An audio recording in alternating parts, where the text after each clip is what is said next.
This is the Horse Radio Network.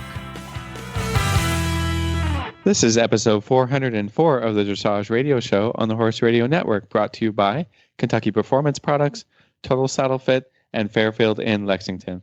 Today we've got horse addict blogger Leueen Willoughby and friend of the show Katie Poag, who will also stay around for a great trainer tip.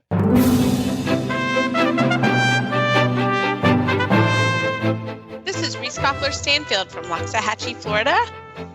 And this is Philip Parks from Rockwood, Ontario, and you're listening to the Dressage Radio Show. With our producer this week is going to be Jen. Hi, Jen. Hello, Hi, Reese. everybody. Hi, everybody. How are you guys today? We're doing good. Love it. So, love it. Reese, you've got a little news from the weekend. You've been progressing in your riding and Drum training, roll, doing a little please. horse showing. Oh, yeah. Elon Court did his first intermediate one. Yay, stars in the eyes. He was really quite good. Really quite good. The first day, Katie and I, you'll hear later in the test, she did the same thing. Katie Poag made a mistake in the test, and that is quite expensive in the FEI range. So I was really proud of him, and I was focused. We were focused on getting a really big trot, and I just thought I should have passed and I should have been doing a shoulder in. So I did that again. But besides the pilot error, he was fantastic. He really was. He was a good boy. He tried so hard. And that was, he's not even 8 years old yet. So this was a big thing to try to take him out. And I brought him out on the 5-star. It was a national show, but all the big riders were in his class and big class. And he really rose to the occasion. So I couldn't have been happier with That's nice. Yeah. Great. Still green, still made some mistakes, but still needs to get stronger and change the frame a little bit. But, we did Work the in test. progress. Yeah, it's a work in progress, and I wanted to bring him out and see and show him and see where we were, as we always talk about. Sometimes you need to get in the sandbox and see where you are and how you can do it and show a little bit. So, we want to take advantage of that one here. So, yeah, that was really fun. So, yeah, it's busy. Yeah. Yeah, let's talk a little bit about the 5-star then. You were around. You saw some rides, I hope. We did. We have 7 horses here, which is actually for us a lighter load than we've had before. But it really lets us be able to go. It's enough horses to keep us busy, but we can also kind of maybe get on get up a little early and start a little early. And we were able to go watch the Grand Prix. And I was talking about it with a couple friends. This 5-star, everybody deserved to be in it, if that makes sense. It was fantastic. Everyone deserved to be in it. The riding was stellar. The horses looked fantastic. So that was really fun to see. And really fun to be there. And it was very cool to see Laura Graves get an 80% in the Grand Prix. That was pretty spectacular. So cheers to her. There's only been a few people in the world to do that. And it was super fun to see her do it. So that was the 5-star. And then Friday night, the freestyles were fantastic. Again, everybody deserved to be there. It was a very exciting night. The stands were packed. It was standing room only.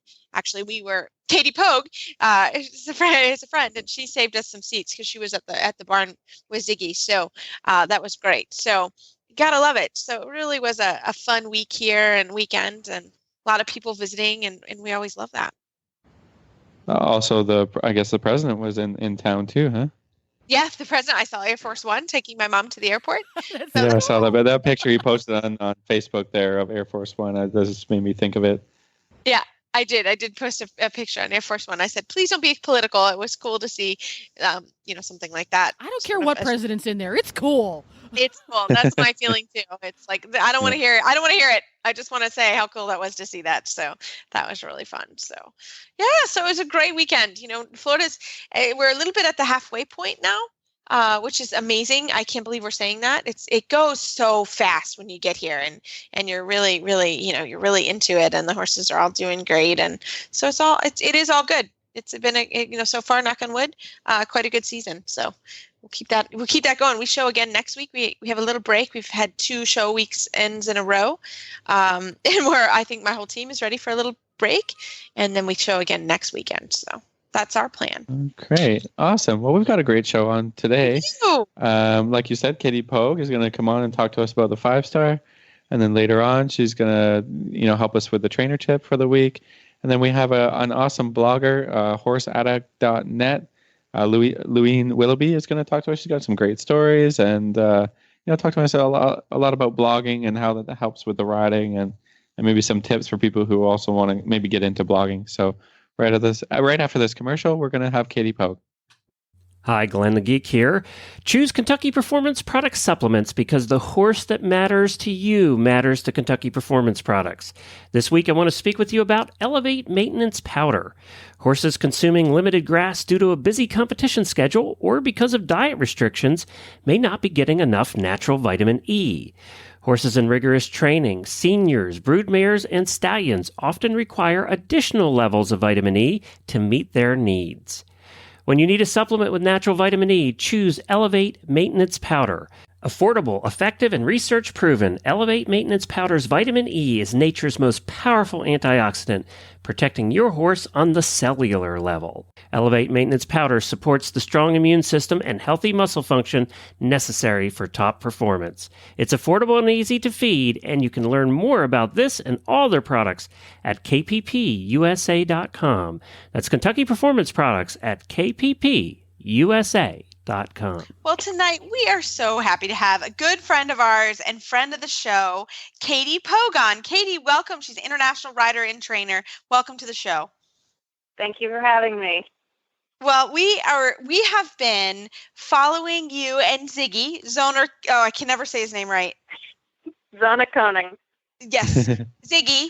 For actually about a year and a half now. And you guys just did something really cool that I wanted to have you back on and to tell us, because we've been following your guys' career. So tell us what happened last week.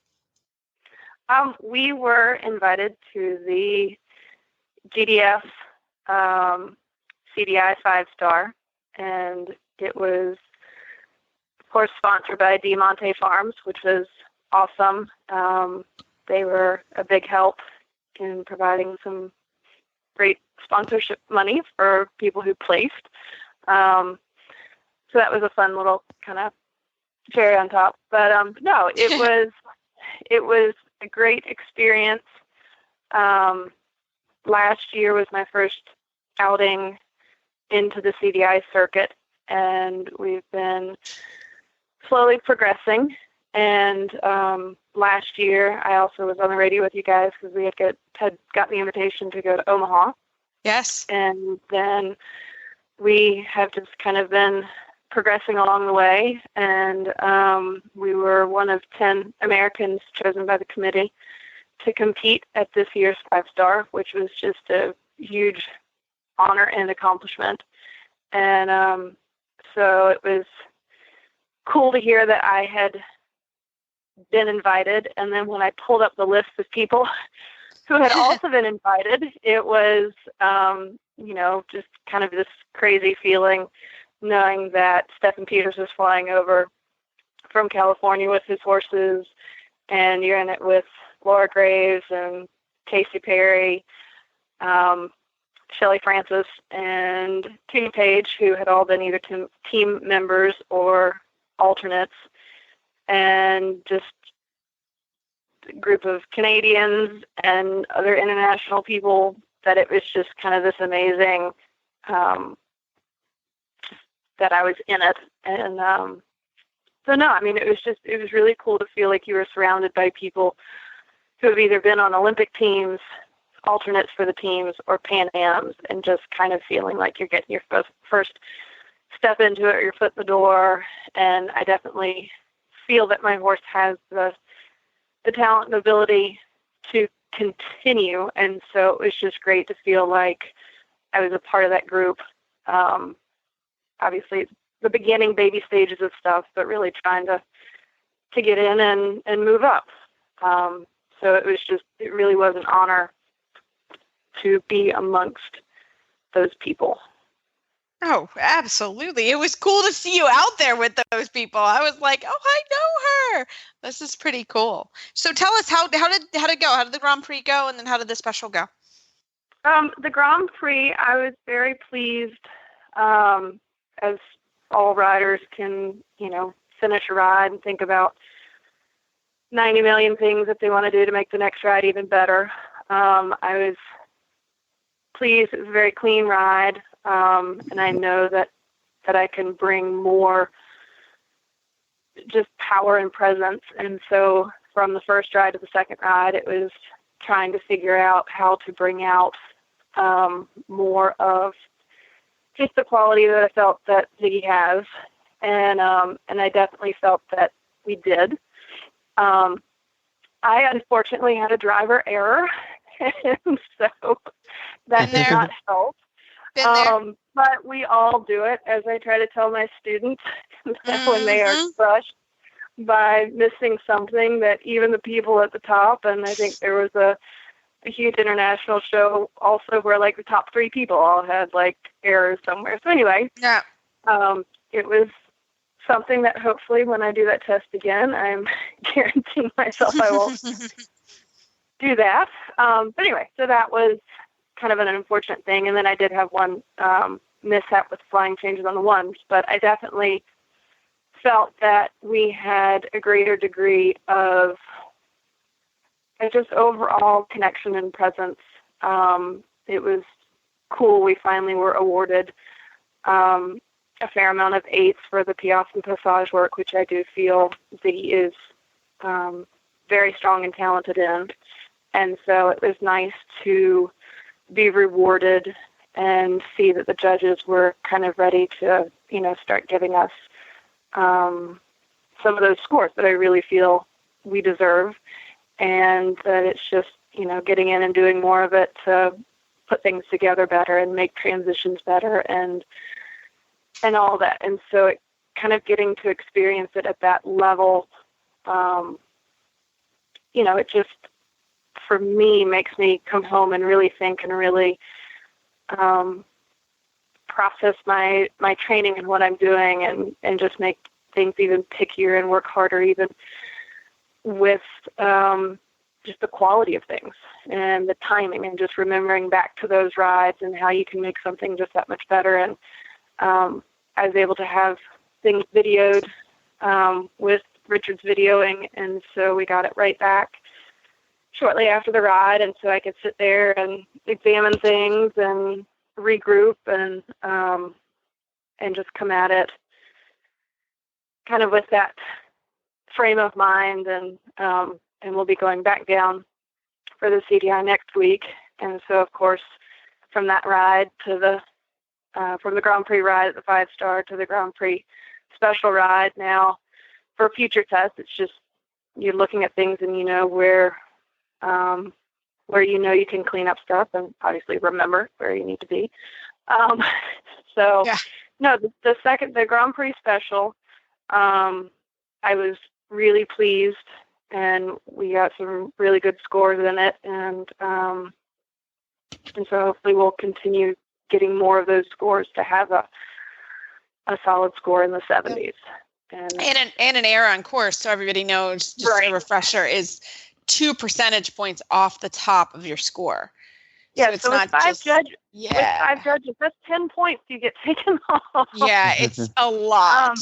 So yes, it is a lot, and it is something that you don't want to do with 5 judges. Exactly. It's the second one is elimination, right? Yeah.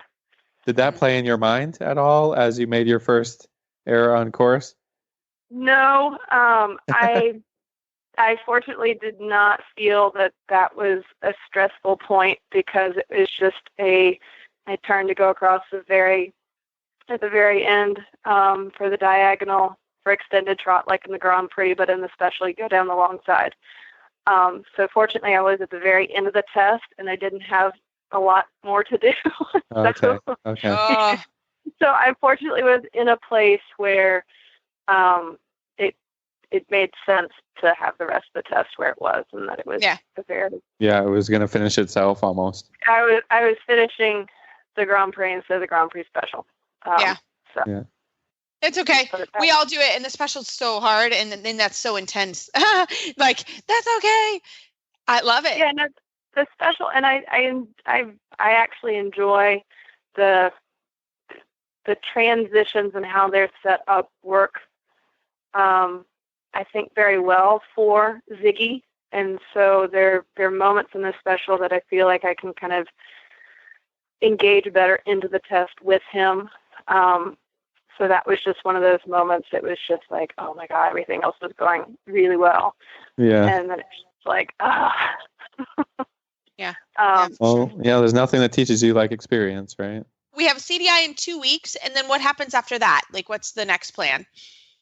The rest of the season, there's a CDI next week, and then I can't believe it's March. I think the beginning of March is the Palm Beach Derby, and I'm not going to that one because my coach, Ann Gribbons, will be judging that one. And then there are 2 others at the middle and end of March, which is the 4-star and the Nations Cup.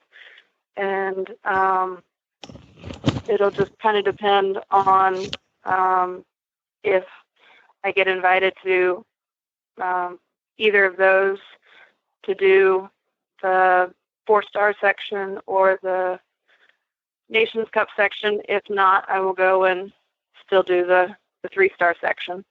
And then I'd like to go to the Tryon CDI show in April. And then that kind of will put us and kind of see where we are. The Grand Prix National Championships are in May up in Gladstone. And so those are kind of all the shows and goals that I'm working towards. The 5-star was definitely a really cool highlight of this spring's kind of plans on trying to, just have a good solid year. So we'll just see if I can keep moving into some invitations like that. That would be awesome. And Awesome. do a little bit in the fall and start up again. Start it up again. Year. Oh, I love it. But it definitely, it's the being in the group of people and just feeling, and a lot of them I do know. You, after doing some of the CDI shows, you end up stabling with a lot of people, and you get to know them. And in training situations, I've met several people, so it just you end up getting to know a lot of these people, and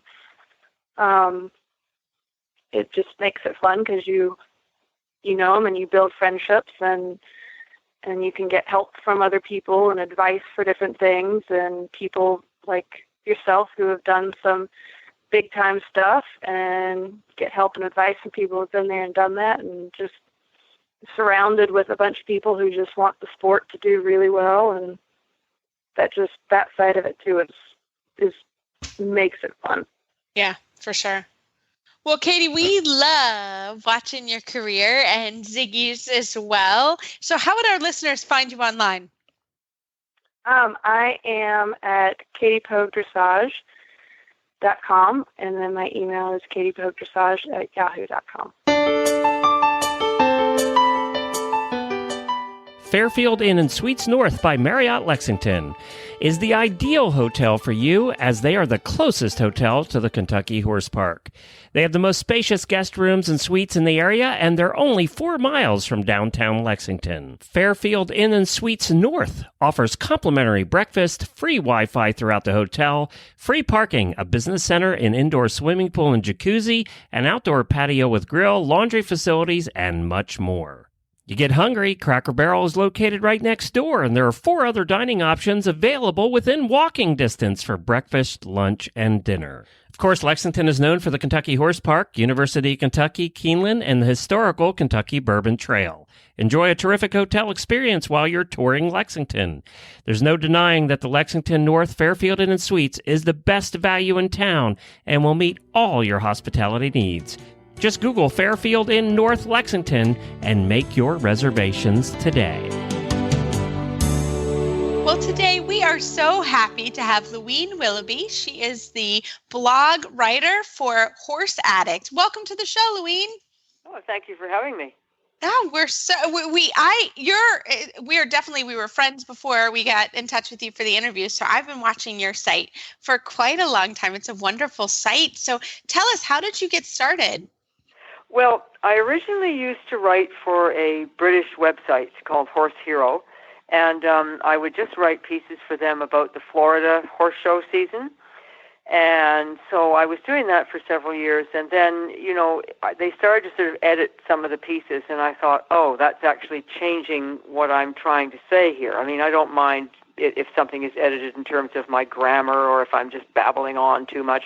But when it gets edited and sort of whole paragraphs are taken out and then the point of the piece actually sort of goes in a different direction, I wasn't so happy about that. So my son and my daughter, they're very sort of, up with everything to do with social media, and they work with that a lot. And so both of them were saying to me, you should have your own blog, And I really didn't want to take on the responsibility. And then when my son was visiting in Florida last winter, he said, listen, it'll take me 2 hours. That's it. We'll have this done. And so he just literally sat me down one afternoon and he said, okay, we're going to go. And he said, I think we're going to go with WordPress because I really like them and blah, blah, blah. And so we sat down and picked out the pictures and the colors and the stuff. And so I've gone on from there. And WordPress is also quite helpful because they have these sort of like blogging university things that you can do online that can help you to understand how to fix up your site or how to change it if you want to change it, and various things, how to use search engines and all that. So that it was he directed me in the right direction with WordPress, I think. I think it's wonderful how, and I think the technology just keeps getting more and more user-friendly. Setting up your own websites and being able to do blogs is not that, it's not easy enough that Reese could do it, but otherwise it's not that technically challenging. Most people would think it's totally true. Yep, that's true. Yeah, no, it is pretty straightforward. I was glad that I had his help because it's something that he's done quite often. But right. I must say that it didn't even take the 2 hours. It was done. And in any of the times that I've had a problem, like I can't get something to work, I find that WordPress are fantastic. You go in and you type in a question, and literally within 3 to 4 minutes, somebody comes back and helps you out with an answer. I mean, I wish there were other businesses that were that efficient and that helpful. It's true. It's true. So tell us a little bit about the site. It's a fantastic site. Like I said, I've been reading it for a while. So tell us a little bit about it. Well, it obviously, because it's called Horse Addict and I am the Horse Addict, it focuses almost entirely on horses. I think there's only one notable exception to that, which is I went with my husband to see the film La La Land, and I liked it so much I decided I was going to write a film review about that. And there's nothing to do with horses in that film. I don't even think a horse ever appears on camera. But other than that, I usually write about blog pieces about horses and all kinds of different things. I mean, I think there are quite a lot of other blogs out there where people write posts about, their own riding and their training and their horses or their photographs of horses and so on. But I do that as I do write about my own horse and myself, Biasini, and the two people that we train with are Louis Strateguise Denizard when we're in Florida and with the Canadian Olympian Belinda Trussell when we're in Canada. And so I write about that. And I also interview other riders. I've interviewed Louis and I've interviewed Belinda, and just recently I did an interview with Jamie and Tina Irwin, who are sort of, top riders in Canada. And then I've also done things like when we were in London last May, I decided I wanted to go and see the changing of the horse guards. And when you go to where the horse guards parade is, they have these little sort of cubicles where they have a horse and the rider, the lifeguard standing there in these little cubicle things. And everybody goes up and sort of poses for pictures with them. So I went up to pose a picture, and I put my hand on the horse's shoulder and gave him a little pat, and he turned around, and he sort of looked at me and he sort of nuzzled his nose into my purse, and he went, haven't you got a treat for me in here? Yeah, come on, lady. So I decided that I had to give him a name and that I had to write something about the Cavalry Blacks. They're all called the Cavalry Blacks. So I did 3 separate posts about the Cavalry Blacks, about what they do and what kind of a life they have, and then I also wrote one piece about when they were struck in 1982 by a terrorist attack by the IRA, and several of the horses were actually killed. And then I also wrote, finally, to end on a happier note, I wrote a third post about when they get to go on holiday in Norfolk and they get to go galloping around in the sea and things. So it's something that's a little bit different, but I basically write about horses, my horse, other horses, other people and their horses. That's sort of it. So tell us a little bit about your history in the horse world. How did you start in horses, and where you're coming from for this blog? Well, I started when I was quite small. We went on some vacations with my parents where I would ride horses, and like many other girls, I then developed a passion for horses, and I had all kinds of horses that were plastic and horses that were china, and their legs would break and then they'd have to go to the hospital. And then I think I was about 10 or 11 years old, and I had my best friend at school. She was a rider, and my parents thought, oh, this would be great. They could ride together. And so after school, we would go and ride, and they leased a horse for me. And then the next thing that happened was that I got a horse, and this was, I think I was about 12 by then, and so he was called Willie, and he was a fabulous first horse for anybody to have. And so in those days, I used to do jumping and eventing, and so I was a little different than now. I'm not doing that kind of thing anymore. And so I did that up until I was 19, and then university and real life got in the way, and I actually didn't ride, other than going occasionally out on a trail ride with my cousins. I didn't ride for almost, I think, 30 years. And then my daughter started riding. She was about 10 years old, and she started riding, and then we leased a horse for her, and I realized that she wasn't able to go to ride every day, so I rode a couple of days a week, and that lasted for about 2 months, and I thought, gee, I should get a horse. And at this point, I was already 50 years old, so I thought, don't know that I'm going to go back to the jumping and eventing and all of that.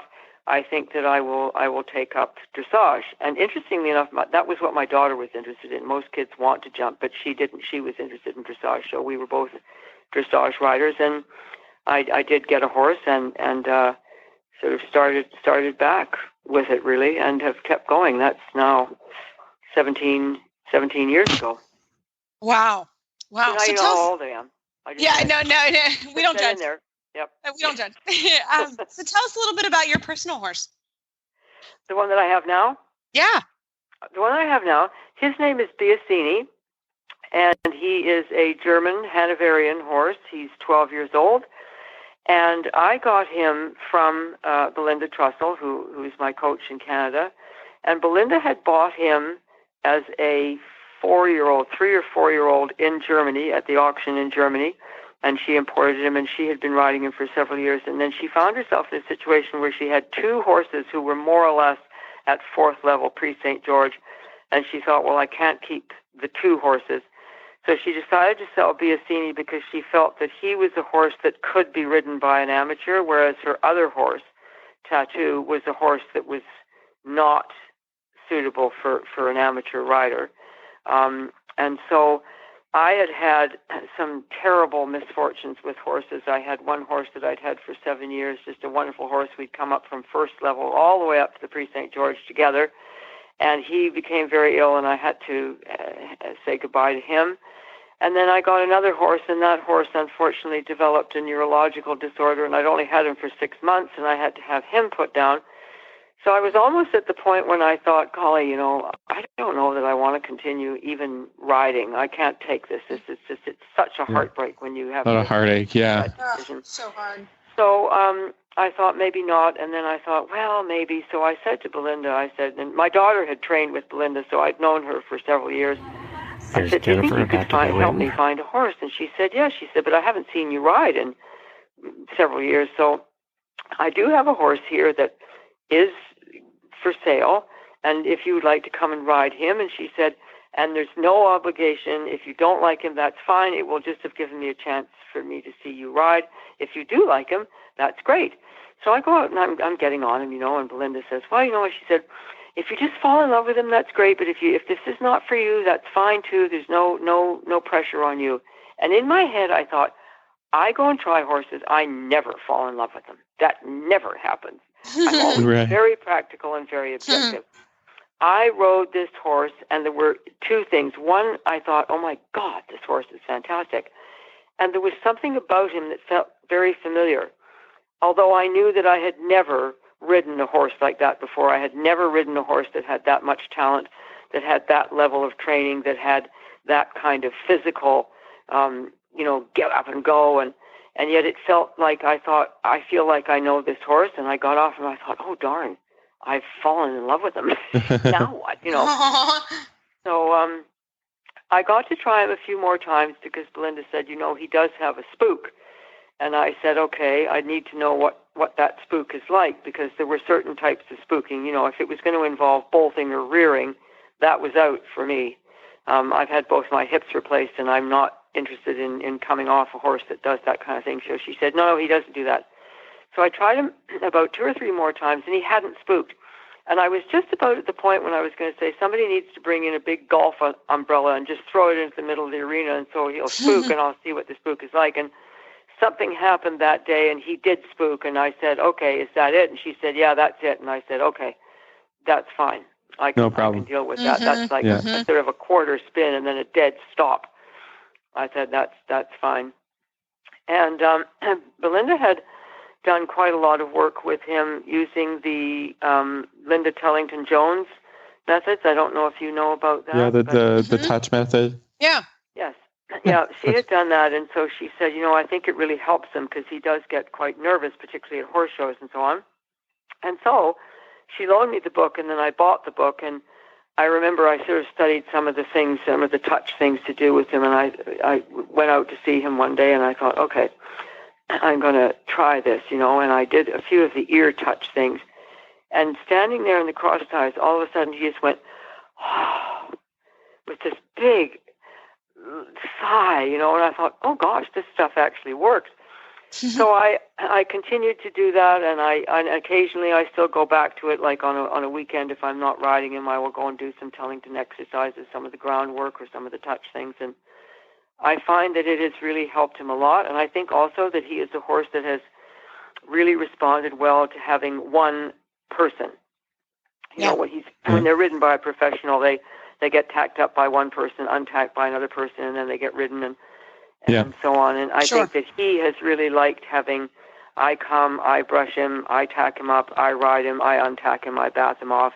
I come and visit him on days off and give him some carrots and stuff like that. So he actually has become much, much less nervous now. And I'm touching wood as I say this.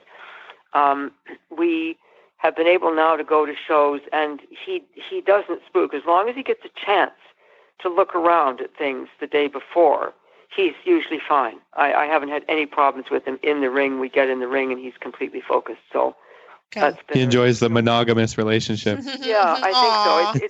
It's been a wonderful journey with him. I mean, really, he's a very, very smart, very talented horse, and he does have his own opinions about things. I mean, it's not like, it's all bliss.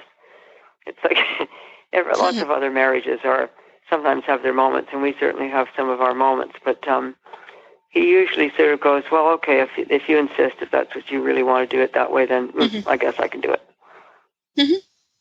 Nice. So I wanted to ask you a little bit about, how has the blog helped you? Do you find that it helps your riding, or what do you get out of doing an online blog?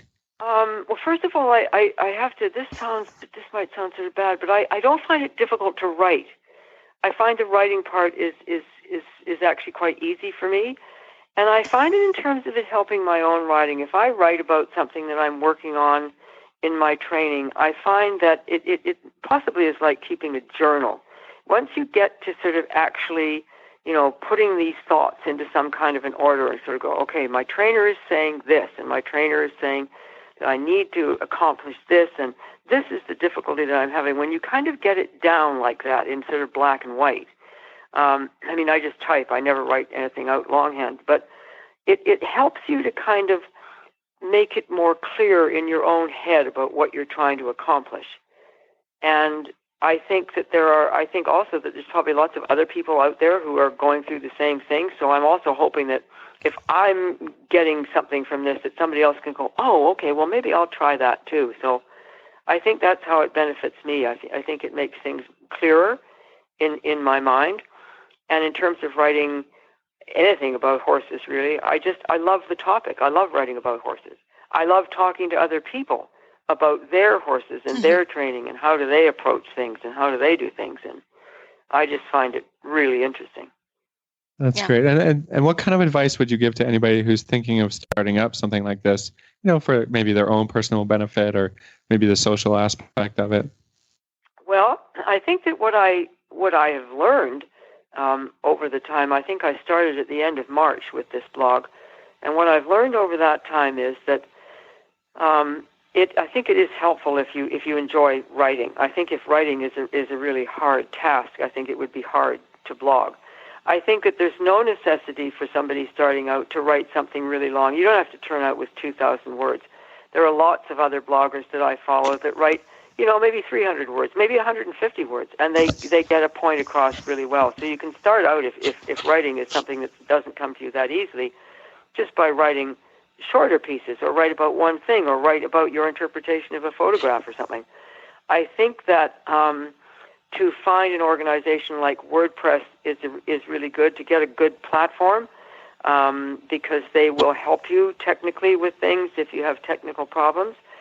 I think that what I didn't know about blogging and life in the blogosphere is that the way to get people to follow you is, first of all, to write about something that you think is interesting, because probably other people will too, but also to follow other blogs and see what other people are writing. What are other people writing about?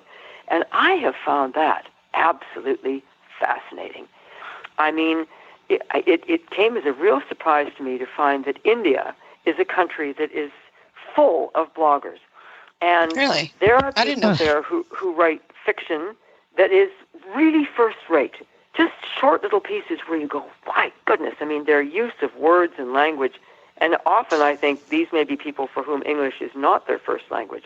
Mm-hmm. It's really impressive.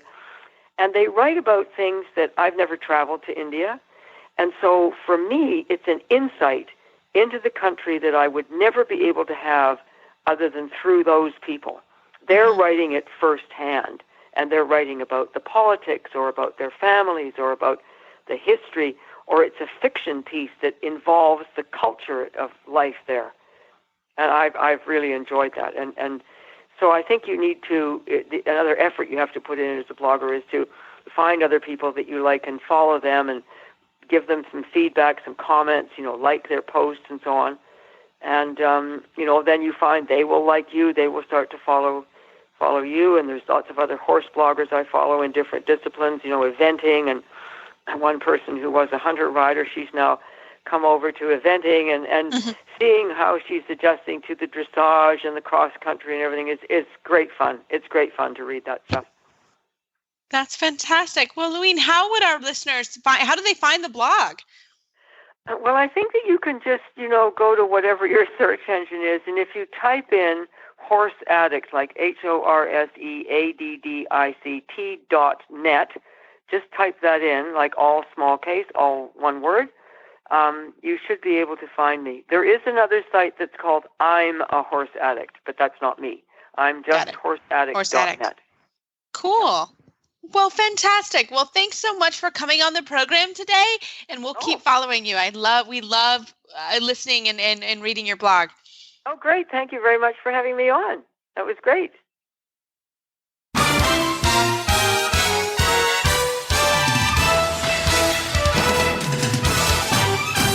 This week's dressage training tip is brought to you by Total Saddle Fit, home of the shoulder relief girth at TotalSaddleFit.com.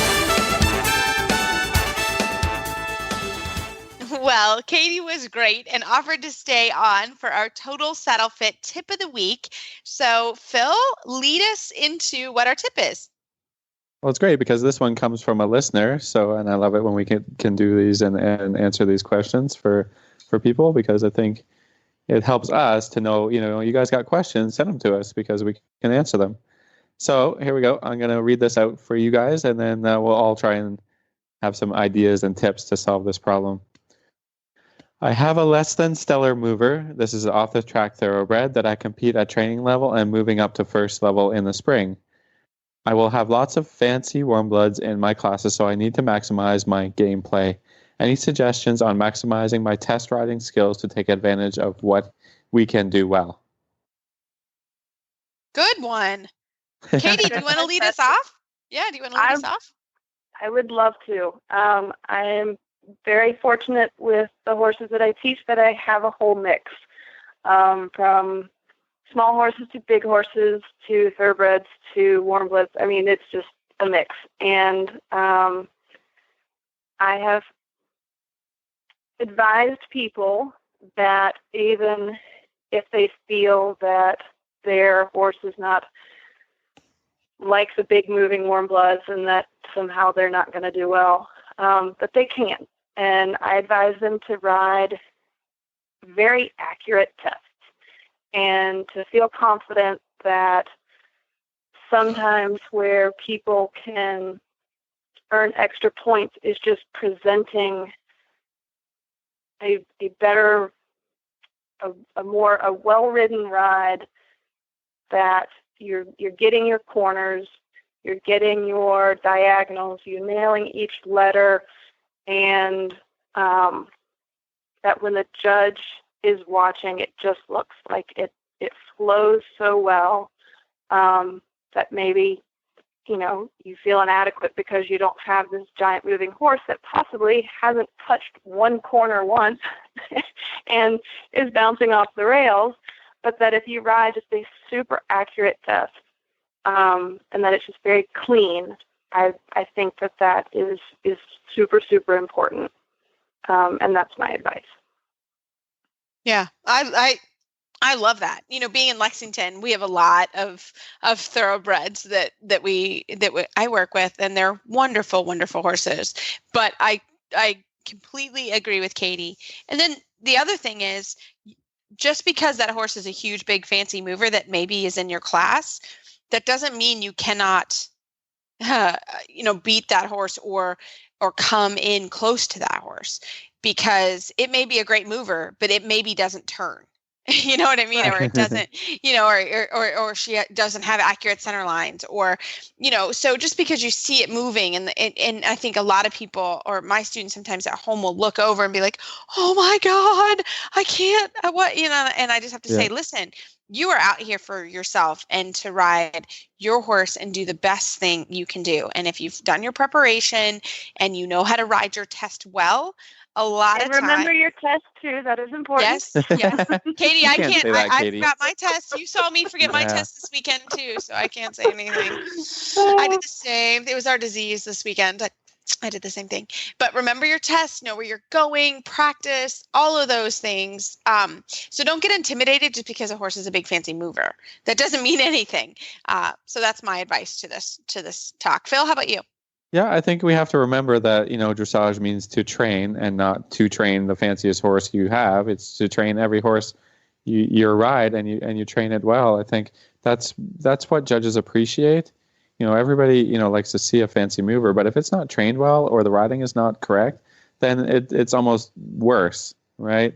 And what I tell people is, pick up the points where people aren't going to practice as much. I think that a lot of riders get focused on the fancy movements that are worth just as many marks as the more difficult, not so fun to ride, unfancy stuff.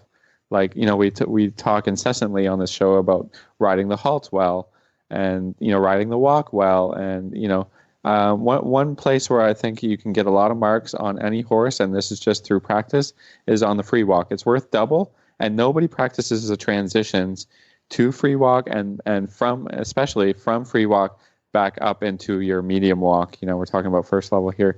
And that transition is so important because it's double score. Mm-hmm. So, that's a boring thing to ride, and not so much fun as riding lengthenings and leg yields and half pass, but it's worth double of all that stuff. And, because there's 2 halts in every test, that's also worth double. So that's my advice. Do what your horse does and do it well, and show off that you have practiced every piece of the test and every test and knowing where to go, like you guys said, and doing it well. So, I think that's the best advice we can give. Yeah, I love it. And ride against your own score and ride against yourself and have personal goals that has nothing to do with ribbons. I think that's another thing you can appreciate about our sport is that, your score is against your own scores. So yeah, Right. just practice and do the best you can, and maybe spend an extra year at first level to really nail everything well. What were you I saying, agree. Katie? Awesome. I was going to follow up on Philip's walk comment with the transitions, and I guess even back to my accuracy that I do include. I'm thinking transitions are a part of that too, and that your transition placement and how you ride the transitions is super important because it is easy points.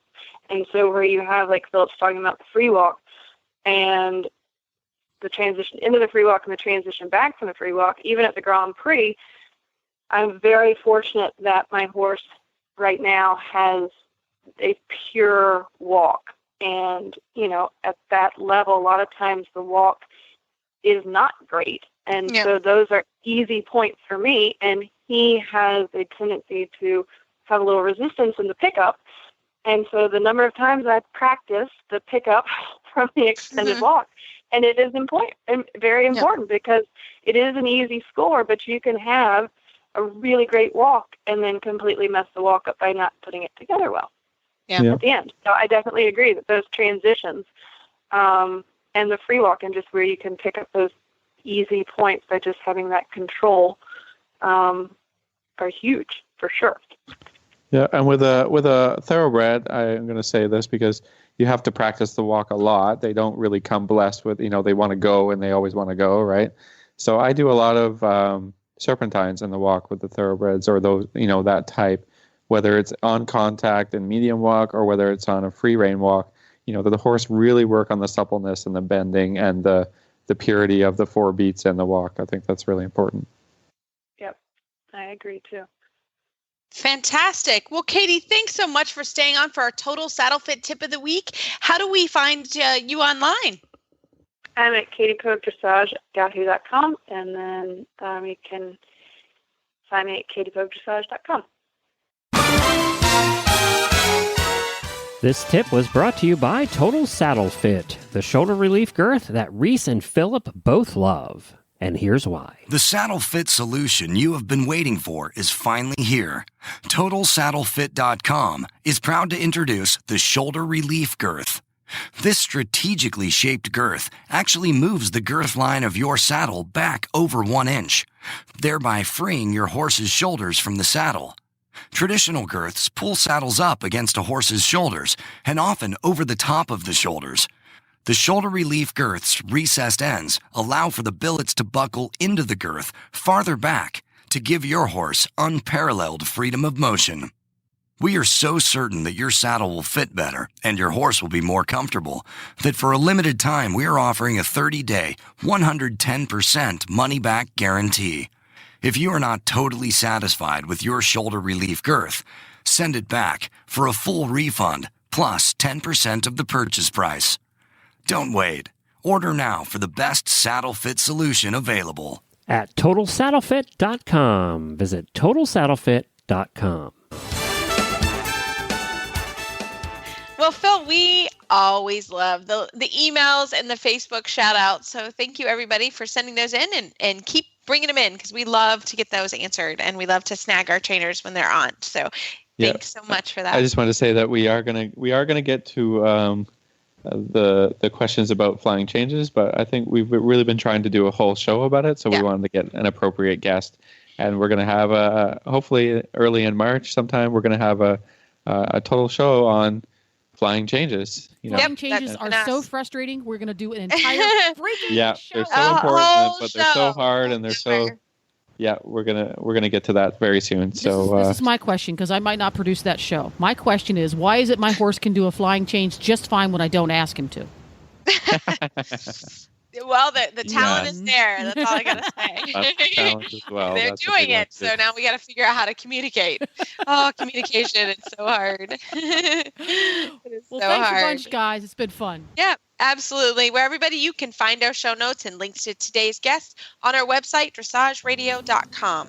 Like us on Facebook, just search Dressage Radio Show. Follow us on Twitter at Horse Radio. My website is maplecrestfarmky.com, and my email is reese@horseradionetwork.com. I think the best way to find me is on Facebook, or my email is philip@horseradionetwork.com. I'd like to thank our sponsors this week for allowing us to put on a good show. And don't forget to check out all the other shows on the Horse Radio Network at horseradionetwork.com. Everybody, keep your heels down and your shoulders back, and we'll talk to you in a couple weeks.